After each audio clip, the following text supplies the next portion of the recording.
ज्ञानमूलं गुरुमूर्ति पूजामूलं गुरुपदम् मंत्रमूलं गुरुर्वाक्यं मोक्षमूलं गुरुकृपाम्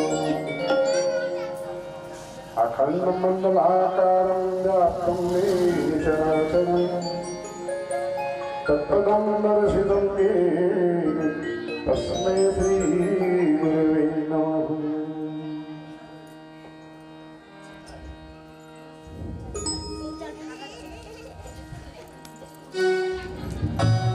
कुलितालकाय कपालमालां तुलसीकराय दिगंबराय च दिगंबराय नमः शिवाय च नमः शिवाय।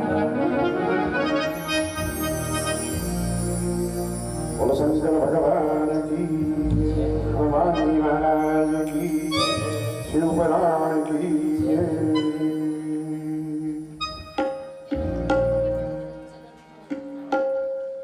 शिव पुराण महाकथा सत्संग में आप सभी श्रद्धालुओं का शर्मा परिवार की ओर से हार्दिक अभिनंदन, व्यासपीठ से नमन। आप लोगों ने अपना अमूल्य समय देकर के इस कार्यक्रम की शोभा बढ़ाई है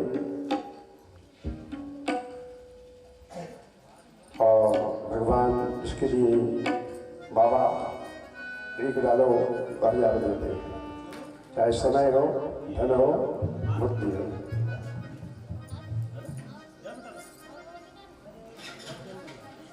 ज्ञान घटे नित्य मूलक के संग, ज्ञान घटे गुरु धीरज जाए।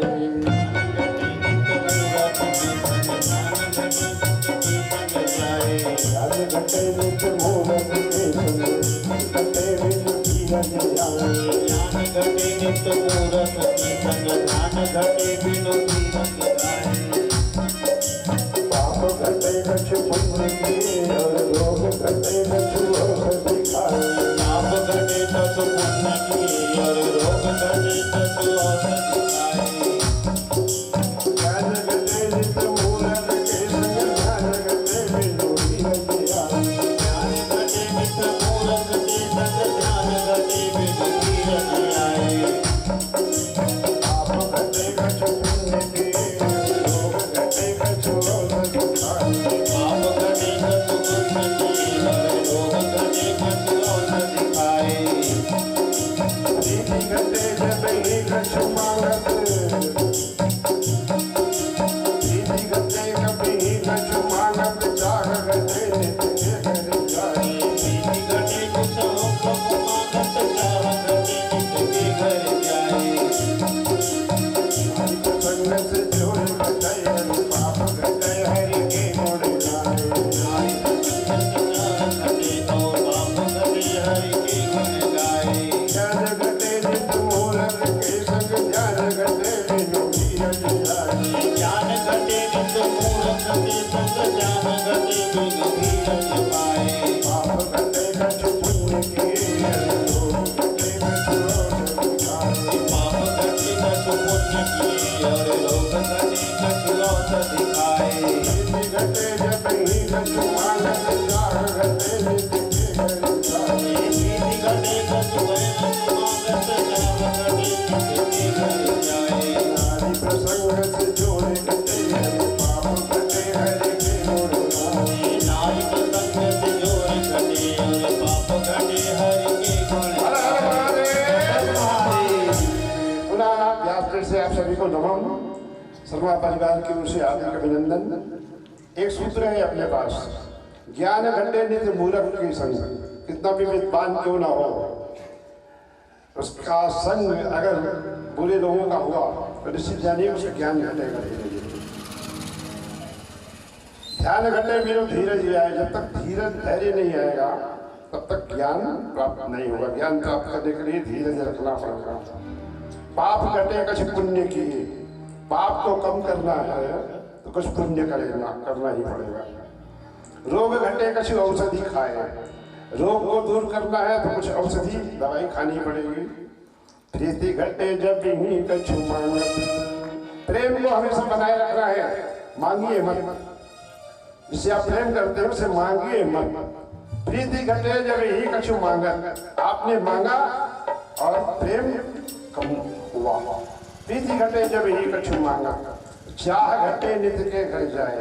रोज रोज आप किसी घर में जाएंगे, एक दो दिन तो अच्छा मान करेगा, तीसरा दिन रोज तो है इसका। चाह घटे नित्य के घर जाए, रोज जाने से किसी के घर में जो प्रेम होता है वो भी कम हो जाता है। नारी प्रसंग से जोर घटे, कितना भी बलवान हो, नारी का संग ज्यादा करेगा तो शक्ति उसकी कम होगी। और पाप घटे हरि के गुण गाए, यदि पाप को करना है तो भगवान का ताली बजा के भजन करना ही होगा। अरे हमारे पास धन दौलत बहुत है, इसी का ईमान है हमें, लेकिन जो धन दौलत वाले थे सबसे बड़ा धनवान कौन था? इतिहास में हम सब पढ़ते हैं। वो भी यहां से गया तो कैसे गया है? सिकंदर जब गया जग से सभी हाली बहाली थे। सिकंदर जब गया जग से सभी हाली बहाली थे। पड़ी थी संपदा सारी, पड़ी थी संपदा सारी, दोनों हाथ खाली थे तो बजा ताली। जब सिकंदर जैसा, रावण जैसा एक रत्ती भर सोना यहां से लेके नहीं जा पाया, तो क्या हम लेके जाएंगे? जाएंगे, इसीलिए तो इकट्ठा कर रहे हैं, लेके जाएंगे इसलिए इकट्ठा कर रहे हैं। चलो चलो, थोड़ा आवाज ठीक है, आवाज ज्यादा है, ठीक है। चलो चलो, जब सिकंदर कुछ लेके नहीं गया, रावण कुछ लेके नहीं गया, तो हम लोग इस खेत की मूली। अरे कफन में तो जेब भी नहीं होता। ये कफन उर्दू शब्द है, हम लोग उर्दू शब्द का ही ज्यादा प्रयोग करते हैं, हिंदी की तो पता ही नहीं का मातृभाषा। मैंने पहले दिन बताया था, किसी देश को, किसी के गांव को, किसी के परिवार को यदि खराब करना है तो तीन चीज उसकी बदल दी जाए। बड़े बड़े संत लोग कहते हैं, पहला उसका पहनावा बदल दो, वेशभूषा, दूसरा उसका खान पान बदल दो, तीसरी उसकी भाषा बदल दो। तीनों बदल गई माने पूर्ण रूप से बर्बाद हो जाएगा। और यही हमारे यहाँ क्रांता लोग हिंदुस्तान में पहले भी किए हैं। अभी आ रहा है 26 जनवरी, क्या करेंगे 26 जनवरी दिन? झंडा ऊंचा रहे हम करेंगे ना सर, मनाएंगे झंडा फहरा के। 26 जनवरी को हमारा संविधान लागू हुआ था, कई अनेकों कार्यक्रम होंगे, लेकिन अब भी हमारा वेशभूषा, हमारा खान पान, हमारी बोली विदेशी है, विदेशी है, देशी नहीं है। तो बर्बाद होने में कोई दिक्कत नहीं है, कोई दिक्कत नहीं है। इसलिए धीरे धीरे पुनः वापस जाएंगे अपन अपनी संस्कृति संस्कार में, तो ये सब छोड़ना पड़ेगा। सिकंदर जब गया यहाँ से सभी हाली बहाली थे, बड़ी थी संपदा सारी, मगर दोनों हाथ खाली थे। अरे ना शासन बुरा है, ना जमाना बुरा है, बुरे भाव मन में बसाना बुरा है। और अभी यहाँ बैठे हैं ना, ये अभी के लिए नहीं है, नहीं माना है तो जाने के लिए अंतिम व्यवस्था ही है। जब सब तरफ से जवाब होगा तो यही भगवान का नाम कामयाब होगा। सुख पाता रहा जो सदा जग में, उसे आखिर में दुख पाना पड़ा।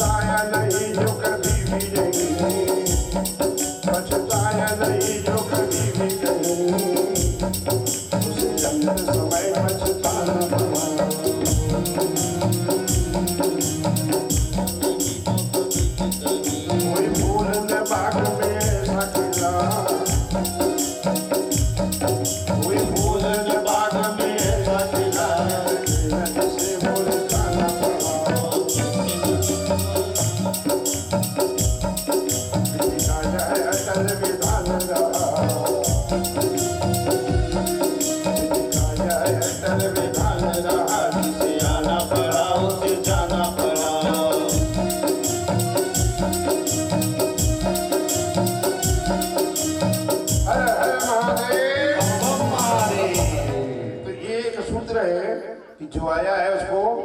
जाना पड़ेगा। जो पछताया नहीं कभी जीवन में, उसे अंत समय में पछताना पड़ेगा। देखिए, हमने बहुत गाड़ियों में सफर की है, बहुत गाड़ियों में सफर किए हैं, विदेश के हैं, और गाड़ी का नाम भी हमको मालूम है कि नहीं? अहमदाबाद एक्सप्रेस, सारनाथ एक्सप्रेस, कामिनी एक्सप्रेस, बहुत सारे एक्सप्रेस पे अपन सफर किए हैं।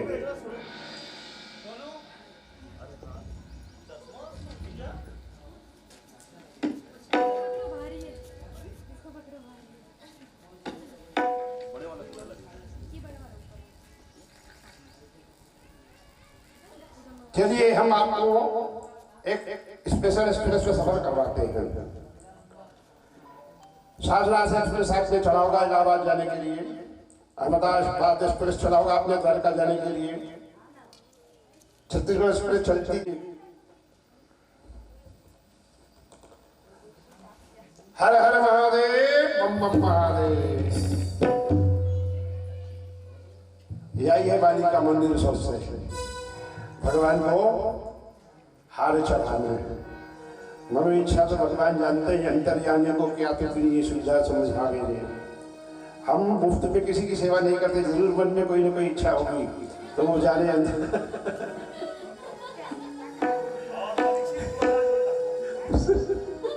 अभी आएंगे उसी की तैयारी है। सवारी कहाँ? गर्भाधान में, माँ के पेट में। सफर कर रहे हैं कहाँ? मकान, दुकान, व्यापार में, शमशान में। ये हमारी जिंदगी की सफर है। आप लोग ये बता दो मेरे को, कई जगह आपने बोर्ड लिखा हुआ पढ़ा है कि यहाँ गाड़ी खड़ी करना मना है, यहाँ प्रवेश करना मना है, यहाँ मरना मना है। कोई देख, आप लोग तो रायपुर के नजदीक में बड़े शहर वाले हो, हम लोग तो जंगल वाले हैं। हमारे यहाँ हमने बोर्ड नहीं देखा, आप लोग देखा हो बताओ कि हम मरना मना है, कि मुझे मारने वाले हैं, मैं यहाँ से भाग जाऊं। लेकिन ये बताओ कहाँ भाग के जाऊं जहां मैं मरूं ना? ऐसा कोई जगह है जहां मैं मरूं ना? अरे हम कहीं भी रहेंगे। भागवत की कथा आती है, एक ब्राह्मण रोते हुए द्वारकापुरी में आया था। अर्जुन उसके सामने गया, धिक्कार है अर्जुन को, धिक्कार है कन्हैया को। ब्राह्मण रो रहा था।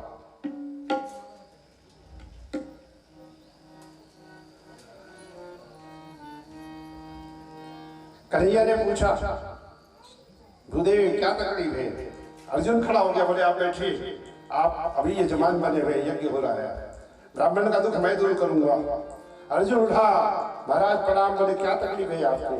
बोले आपको धिक्कार है अर्जुन, आप दोनों के रहते मेरे घर में शिशु उत्पन्न होता है, बच्चा उत्पन्न होता है और मर जाता है। एक नहीं, दो नहीं, तीन नहीं, 7 बच्चे मर चुके हैं। तो क्या आपके रहते भी ऐसा होगा? बोले मैं द्वारका में नहीं था। अर्जुन बोला द्वारका में नहीं था, अब मैं आ गया हूँ। ब्राह्मण देवता जब प्रसव का समय आएगा तो मुझे खबर करना, कैसे आपका वो शिशु संतान बनेगा मैं देख लूंगा। कुछ दिन बाद गर्भवती हुई उसकी बीवी, तो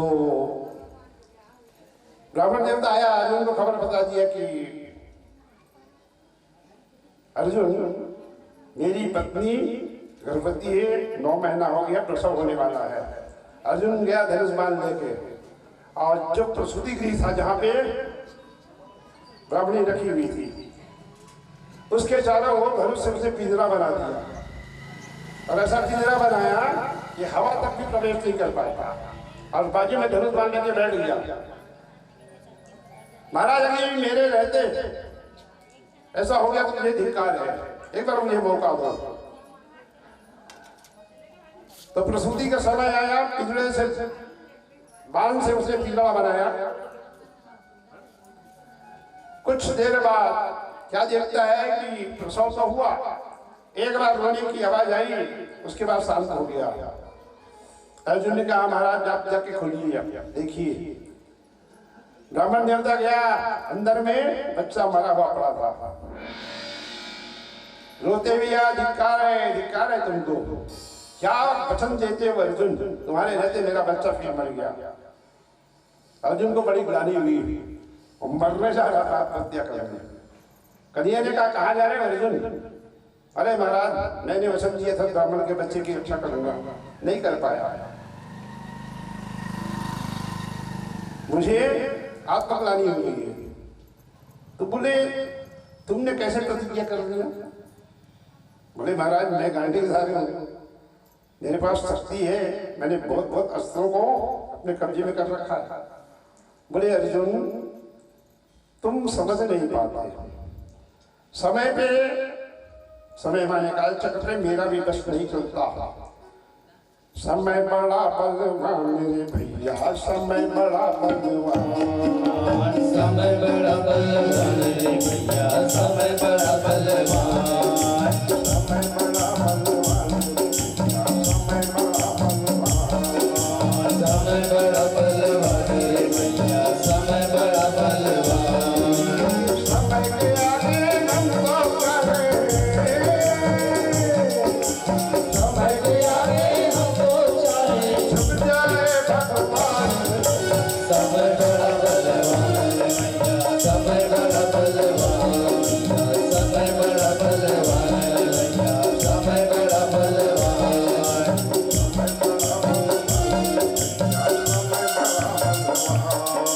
समय बड़ा बलवान रे भैया, समय बड़ा बलवान।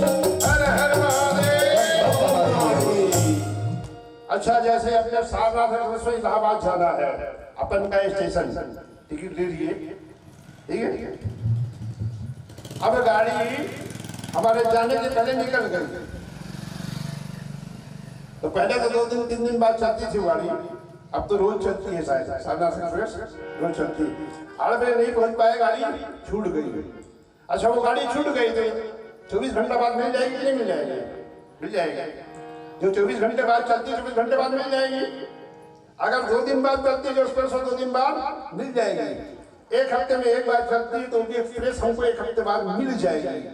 ए एक्सप्रेस इसका नाम है नर्तन एक्सप्रेस। नर्तन एक्सप्रेस एक ही बार चलती है, मौका नहीं मिलेगा दूसरे बार, क्योंकि ये नर्तन एक्सप्रेस केवल एक ही बार चलती, माने एक बार चलने वाली गाड़ी फिर जीवन में मिलेगी क्या? नहीं मिलेगी। तो सवारी कर चुके हैं, सफर कर रहे हैं, उतरने की बारी, उसी की तैयारी है। ये उतरना तो सबको है, कोई ट्रेन में बैठ के जा ही नहीं सकता। ये ट्रेन जरूर कहीं ना कहीं जाके इसका ये लाइफ है, खत्म हो जाएगा ये, तब तो उतरना ही पड़ेगा ना। तो उतरने की बारी और उसी की तैयारी है, क्योंकि उतरना निश्चित है। देखो वापस जाने का कंफर्म टिकट हम लेके आएंगे, जब आए ना उस दिन कंफर्म है वापसी की टिकट, कोई कैंसिल नहीं करा सकता उसमें, कोई कैंसिल करा नहीं सकता, चाहे कितना भी पड़ोस वाला हो। तो मैं आपको इस गाड़ी में बिठाऊंगा और कहाँ उतरना है, कहाँ पे स्टेशन है, कहाँ पे जंक्शन है, सारी जानकारी आपको दूंगा। जीवन की गाड़ी चली जा रही है, जीवन की गाड़ी चली जा रही है, उतरने की मंजिल करीब आ रही है। जीवन की गाड़ी चली जा रही है, जीवन की गाड़ी चली जा रही है, उतरने की मंजिल करीब आ रही है।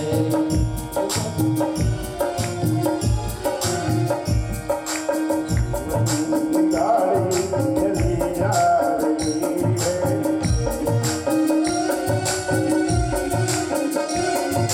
उतरने की मंजिल करीब आ रही है, उतरने की मंजिल करीब आ रही है। इस ट्रेन का नाम क्या है? रिजर्वेशन कैसे होता है? सीट कौन सा है? डब्बा क्या है?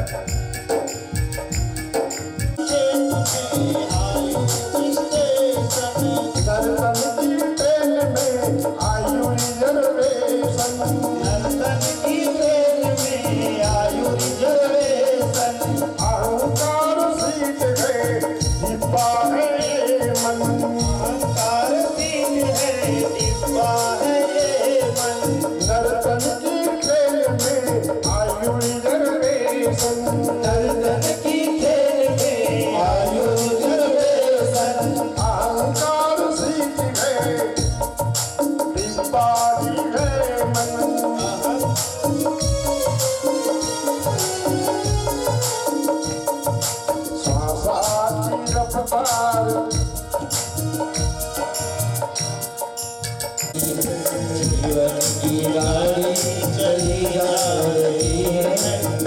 जीवन की गाड़ी चली जा रही है, उतरने की मंजिल करीब आ रही है, मंजिल करीब आ रही है।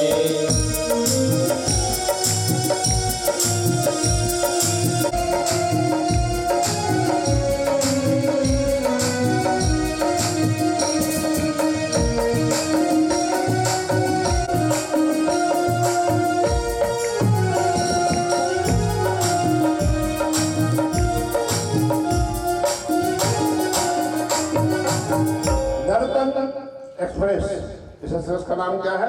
नर्तन एक्सप्रेस। इस रिजर्वेशन क्या है? हमारी आयु।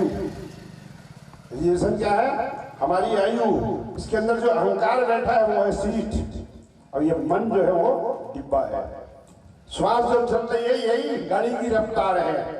जवानी में खूब चलती है, अब बुढ़ापे में दो चार बार खांसना पड़ता है, तो कहीं कहीं अटक गई तो राम नाम। इसी की तैयारी है, सत्संग उसी की तैयारी है। इसकी तैयारी सबको करनी पड़ेगी, सबको। भले अपन बोले कि समय नहीं है, आई हैव नो टाइम, लेकिन टाइम निकलना पड़ेगा। भले एक बार घर का काम छूट जाए तो छूट जाए, सत्संग में अगर सौभाग्य से प्राप्त होता है तो ना छूटे। जीवन की गाड़ी चली जा रही है, उतरने की मंजिल करीब आ रही है। जीवन की गाड़ी चली जा रही है, उतरने की मंजिल करीब आ रही है।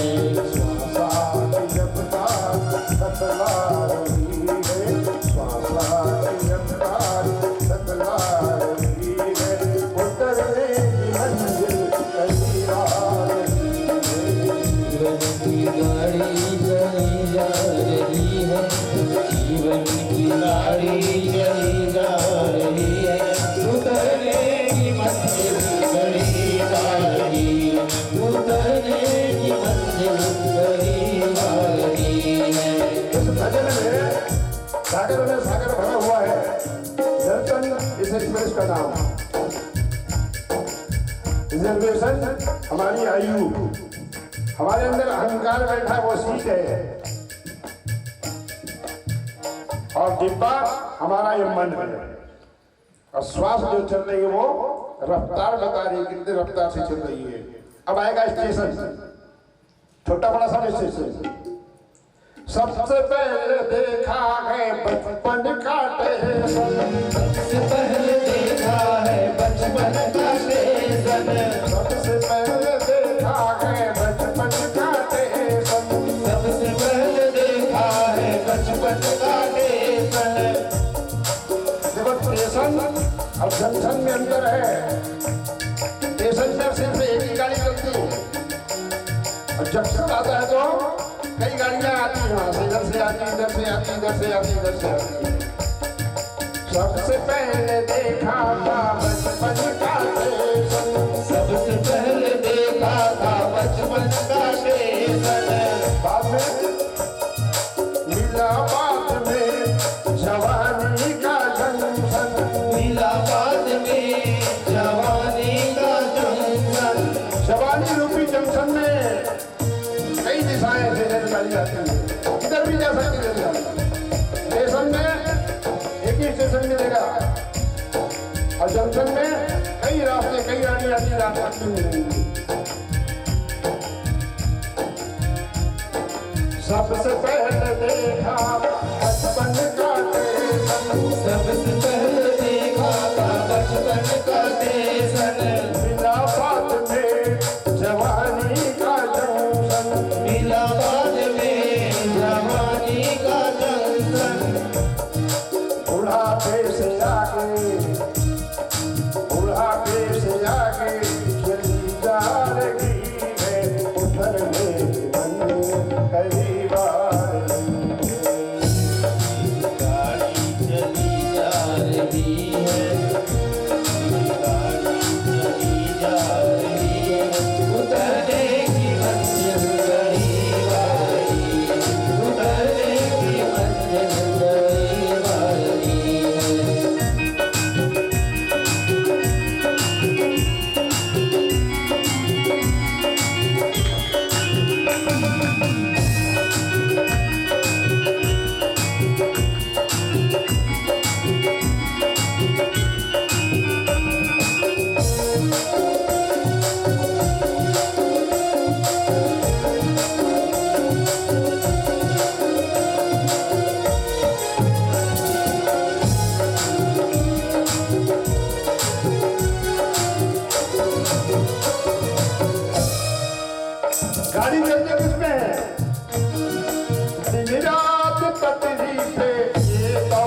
है। दिन रात पटरी पे ये दौड़ती है। दिन रात पटरी पे ये दौड़ती है। दिन रात पटरी पे ये दौड़ती है। मुसाफिर को उसकी जगह छोड़ती है। उसकी जगह छोड़ती है। मुसाफिर को उसकी जगह छोड़ती है। मुसाफिर को उसकी जगह छोड़ती है। खिड़की के बाद देखो क्या दिखता है। रस्ते के सब देश इतला रही है। रस्ते के सब देश इतला रही है। उतरने की मंजिल करीब आ गई। उतरने की मंजिल करीब आ गई। जीवन की गाड़ी चली जा रही है। जीवन की गाड़ी चली जा रही है। उतरने की मंजिल करीब आ रही है। उतरने की मंजिल करीब आ रही है।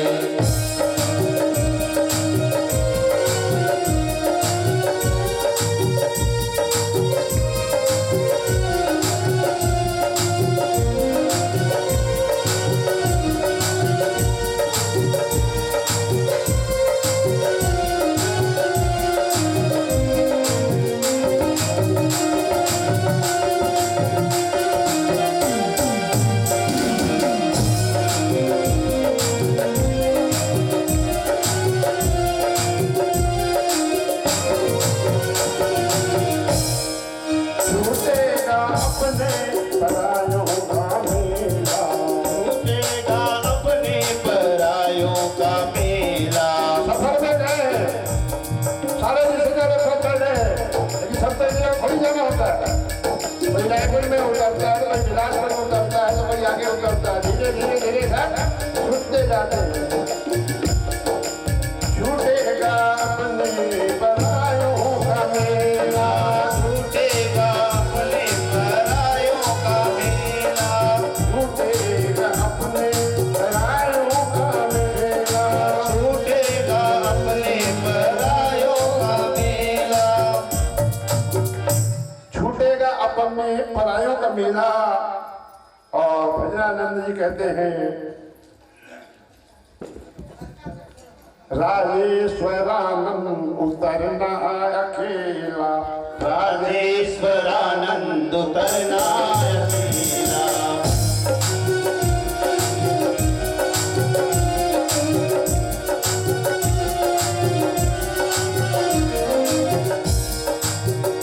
एक साथ पूरी फैमिली सफर कर रही है ट्रेन में।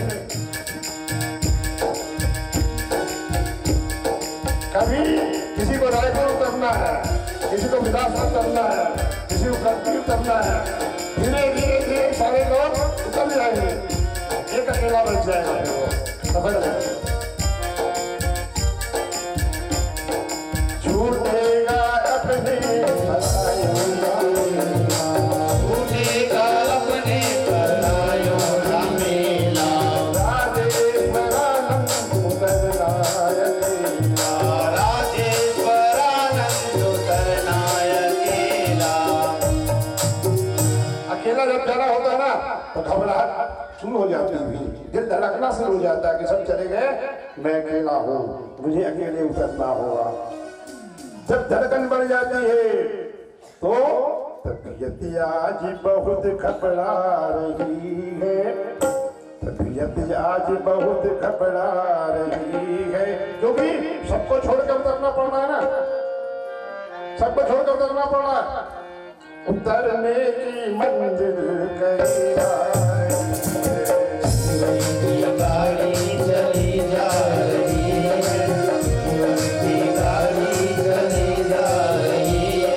उतरने की मंजिल करीब आ रही है। मंजिल करीब आ रही है।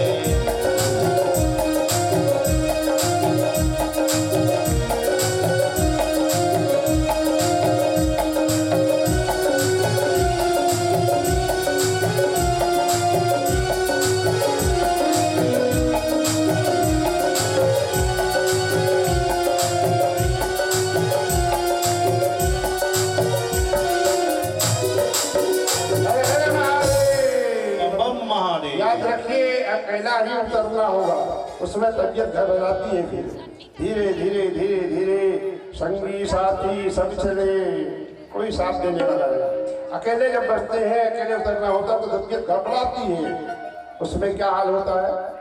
तो ये तैयारी है, उतरना है सबको। नर्तन एक्सप्रेस जा रही है, दिन रात की पटरियों में दौड़ रही है। अहंकार सीट में बैठे हैं हम, मेरा कभी नाश नहीं होने वाला है।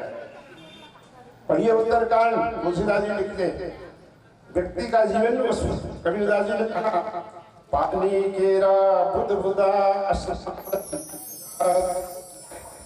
देखते ही बुझ जाएगा जो तारा परभाव। इसे हम मानते हैं 100 साल जीना है, हमारे लिए तो हो गया कि हम अमर हैं, कल्पांत में हमारा नाश नहीं होने वाला है। इसलिए तो सब होता है ना, ये मेरा हो जाए, ये मेरा हो जाए, ये मेरा हो जाए, मेरी तिजोरी भर जाए, सब कुछ मेरा करते करते। लेकिन याद नहीं, इस मानसरोवर में मगर भी है, मगर मतलब वो काल, इसे महाकाल कंट्रोल करते हैं, पता नहीं कब पैर पकड़ ले। तो भैया रिटर्न टिकट कंफर्म है, जिस दिन आए उसी दिन कंफर्म हो गया। तो भी सब मेहमान हैं, जाना तो आते समय जितना सामान लेके आए तो जाते समय समेटना पड़ेगा।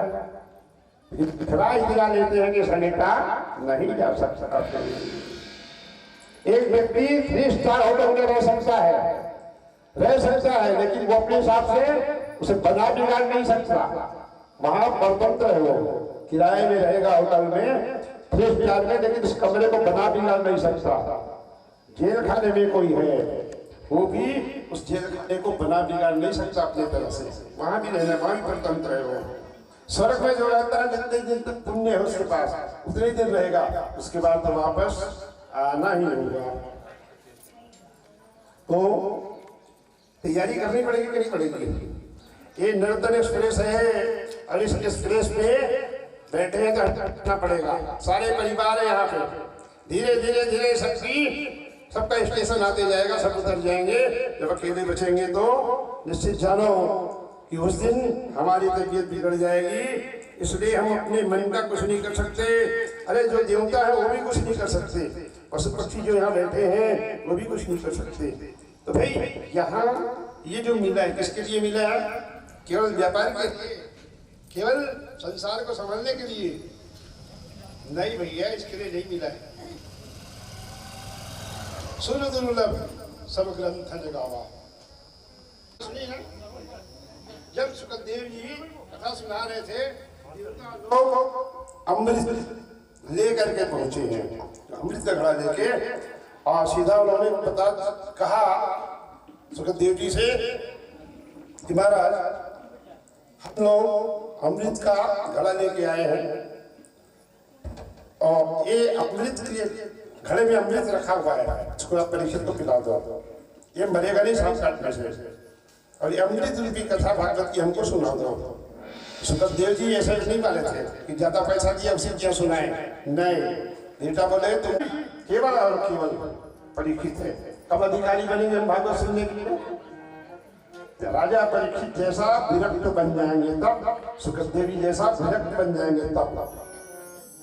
यदि हमने प्रदर्शन किया तो प्रदर्शन में बनावट है, बनावट में दिखावट है, दिखावट में गिरावट है। तो इसलिए अधिकारी भी होना चाहिए। तो भागवत की कथा में आपने देखा देवता लोग गए थे इस कथा को पाने के लिए, सुखदेव जी ने नहीं दिया उन्हें। तो जो उनको भी दुर्लभ है, सौभाग्य से हमें मिला है, इसका लाभ उठाना चाहिए कि नहीं उठाना चाहिए? यदि मनुष्य उन्हें मिला है जो देवताओं को दुर्लभ है, उसको हम लोग कचरा इकट्ठा करने में गवाएंगे तो कैसे रहेगा जीवन? अरे पशु पक्षी सिर उठा के नहीं जी सकते, केवल इंसान भी सिर उठा के जी सकता है। कथा सुनने का अधिकार किसको है? गाय लोगों को होगा, कुत्ते को होगा, नहीं, पशुओं को नहीं है। पशु बन गए माने बन गए। इंसान के अलावा दूसरा कोई हंस नहीं सकता। जो तू तू आया जगत में जो तू आया जगत में जगत हंसे तू रोए ऐसी करनी कर चलो तूफान से। ये सत्संग जो है पशुओं के लिए नहीं है, केवल ओनली फॉर मैन, इंसानों के लिए है। हम तो इंसान भी नहीं है जो हीरा को छोड़ के कांच इकट्ठा कर रहे हैं। अरे देखो एक बात बताऊं मैं, 4 पहिए की गाड़ी को स्टैंड की आवश्यकता नहीं होती, 4 पहिए गाड़ी को अलग से स्टैंड नहीं होती, 2 पहिए की गाड़ी को स्टैंड की आवश्यकता होती है। बाइक मोटरसाइकिल खड़ा करोगे तो उसके लिए स्टैंड चाहिए, और 4 पहिए गाड़ी के लिए स्टैंड की जरूरत नहीं है। पशु जो है 4 पग वाले हैं, इनको नहीं है, इनको इसकी नहीं है, 2 पलों को स्टैंड चाहिए। तो आज मनुष्य को बहुत ज्यादा आवश्यकता है इसकी। साज खरीदा जा सकता है, हारमोनियम, बेंजो, तबला, केसियो खरीदा जा सकता है, लेकिन बजाने के लिए कहीं ना कहीं जाना पड़ेगा, किसी न किसी को गुरु बनाना ही पड़ेगा, तब तालीम मिलेगी।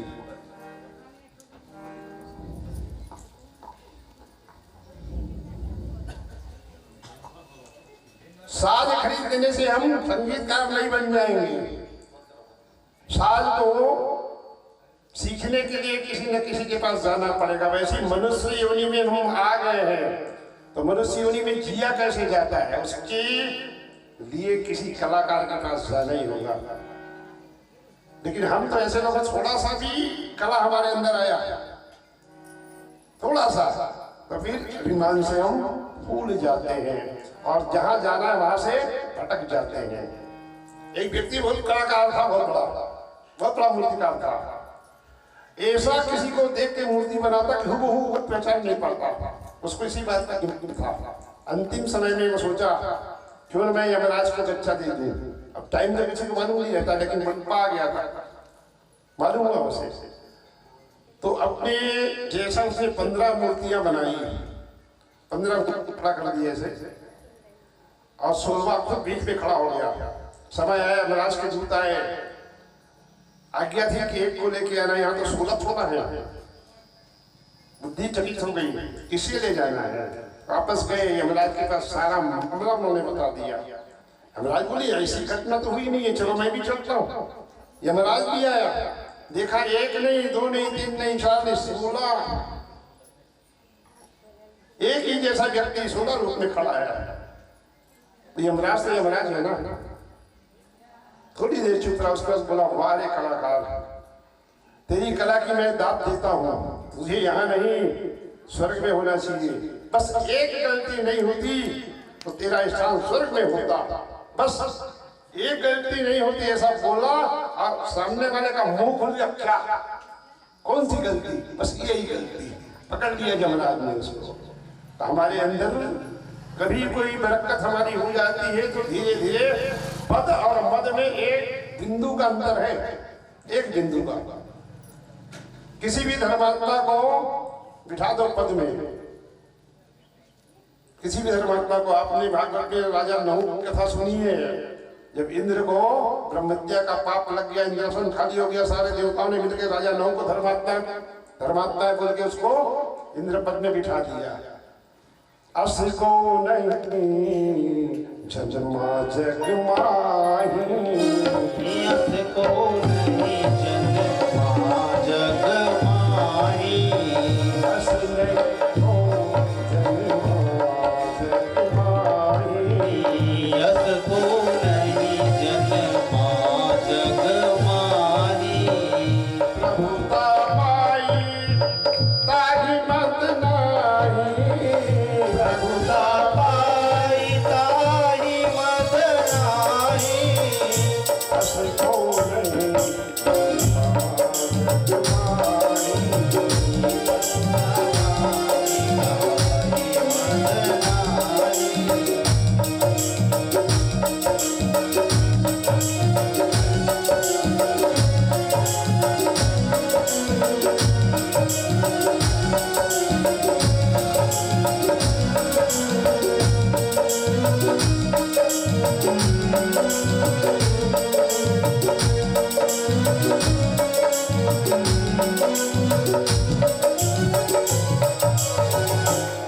हर हर महादेव। बम महादेव। ऐसा कोई पैदा नहीं हुआ, मनुष्य हो, देवता हो, ऋषि हो।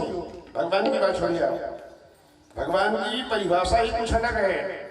हम तो किसी को भी, अरे भगवान कहाँ गए थे इतने दिन, बोल तो देते हैं। कितना तुच्छ जगह में भगवान शब्द का प्रयोग करते हैं। भगवान का मतलब जो 6 ऐश्वर्यों का, ऐश्वर्यों पर राज करे, उनका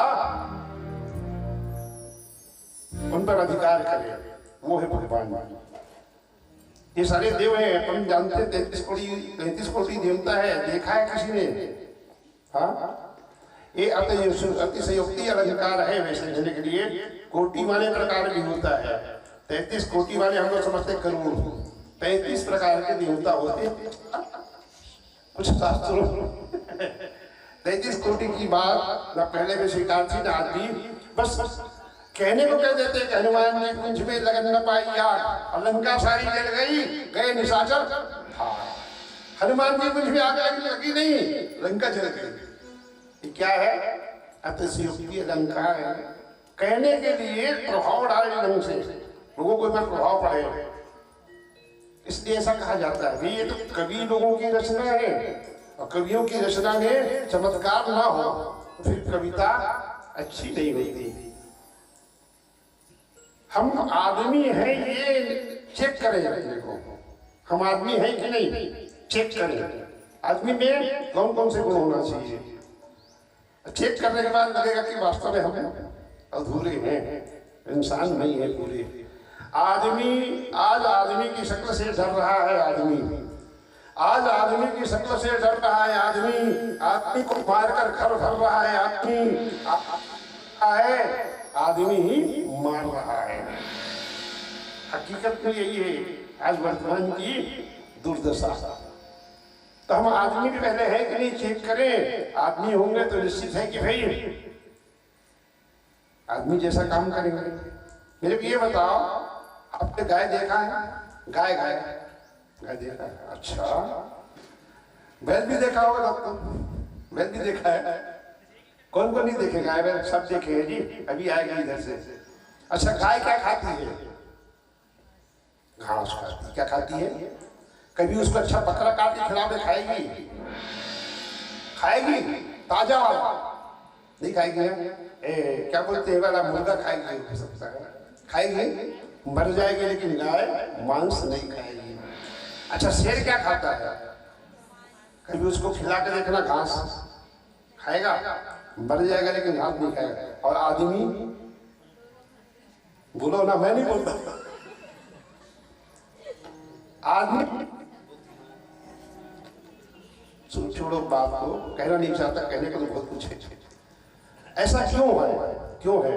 क्योंकि हम अकल वाले हैं, बुद्धि वाले हैं। गाय के पास अकल नहीं है, इसलिए वो मांस नहीं खाती। शेर के पास भी अकल नहीं, इसलिए वो घास नहीं खाता। हम ज्यादा अकल वाले हैं ना, बुद्धिमान हैं। तो हम अच्छा वो गाय है, शेर है, या हम अच्छे हैं? चेक करो ना एक बार अपने क्या करके इस मनुष्य योनि को हमने बिगाड़ा है, जो देवताओं को दुर्लभ है। आज इसी के बारे में कहा जाता है। अभी हम तैयारी कर रहे हैं भाई, तैयारी। क्या तैयारी? जब भी सत्संग में आते हैं ना, तो ये हमारा आना नहीं होता। पुण्य पुंजी बिनु मिलहि न संता, पुण्य पुंज बिनु मिलहि न संता, पुण्य पुंजी बिनु मिलहि न संता, पुण्य पुंज बिनु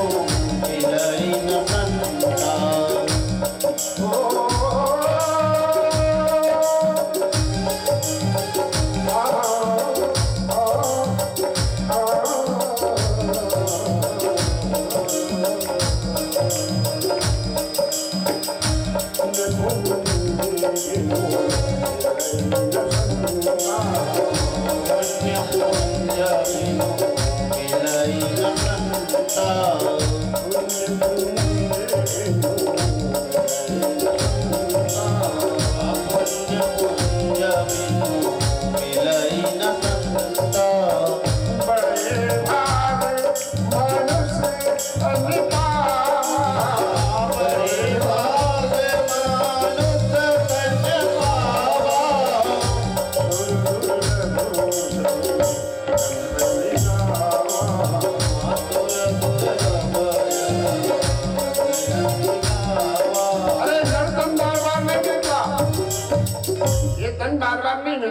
हमारे मनुष्य से इसकी बात नहीं है।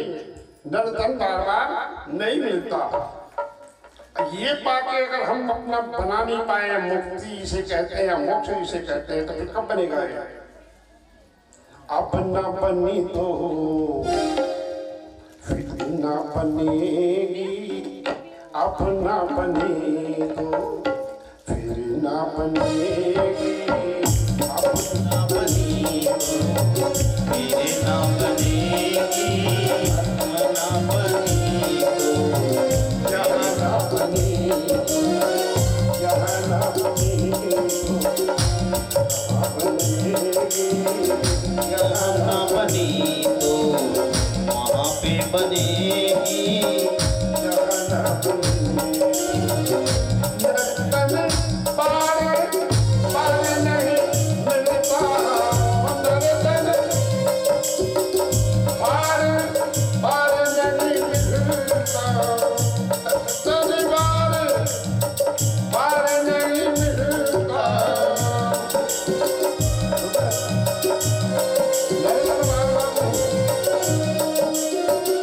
नर्तन पारे नहीं मिलता, नर्तन बार बार नहीं मिलता।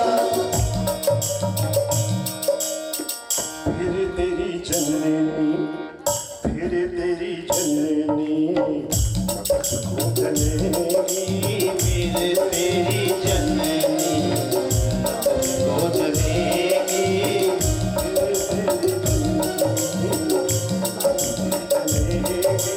फिर तेरी जननी न तुझको जलेगी। अपना बने अपना बनेगी, ना बने तो फिर ना बनेगी। एक बार गाड़ी छूट गई, दूसरे दिन मिल जाएगी। 2 दिन बाद चलती गाड़ी, दूसरे दिन बाद मिल जाएगी। 4 दिन बाद चलती गाड़ी तो 4 दिन बाद मिल जाएगी। लेकिन एक एक्सप्रेस ऐसा है, एक बार चलती है और ये कहीं छूट गई, फिर तेरी जननी ना जलेगी, फिर तेरी जननी तुझे ना जलेगी। फिर तेरी जननी तुझे ना जलेगी।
भूषण भारू 16 अंगों पे 16 श्रृंगार सोने चांदी की पूरे नक्श से लेके सिर तक कोई युवती को पहना दो, कपड़ा मत पहनाओ उसे, कितना सुंदर लगेगी वो। सोने में लाद दो, कपड़ा मत पहना, कितना सुंदर लगेगी। तो भूषण बेकार है। बादी विरत बिन ब्रह्म विचारो, ब्रह्म की चर्चा करते रहो लेकिन वैराग्य नहीं आया, कोई फायदा नहीं होगा उससे, कोई फायदा नहीं होगा। सरोज शरीर बादी बहु भोगा, भंडार पड़ा है घर में सबे वस्तुओं का, लेकिन शरीर बीमार है। बड़े बड़े करोड़पतियों को देखा मैंने, हमारे कोना गांव में एक दिवांगन करके है जिसके पास 18 मील है, गाड़ियां घोड़े सब है। एक दिन पूजा में बुलाया, भोजन करके था उसके बाद तो बोले मेरे बोले महाराज चलिए तुम आप भी बैठिए, मैं तो ये नहीं खाऊंगा। बोले अब क्या खाते हो? बोले दलिया। धन की कोई सीमा नहीं है, भोग भरे हैं, लेकिन खाता क्या है वो? दलिया खाता है। अब बताओ शरीर अगर निरोग है, रोगी है तो क्या मतलब सारे भंडार भरे। बिनु हरि भगति जाए जब तक जोगा, जितना भी आप उपवास कर लो, योग कर लो, नियम कर लो, व्रत कर लो, भगवान का भजन आप नहीं करते, भगवान आपको प्रिय, उसकी भक्ति प्रिय नहीं है, ये सारे योग यज्ञ उपवास सब बेकार है। ये मैं नहीं कह रहा हूँ, शास्त्र कह रहा है। जाए जीव बिनु देह सुहाई, जाए जीव बिनु, जाए जीव बिनु देह सुहाई।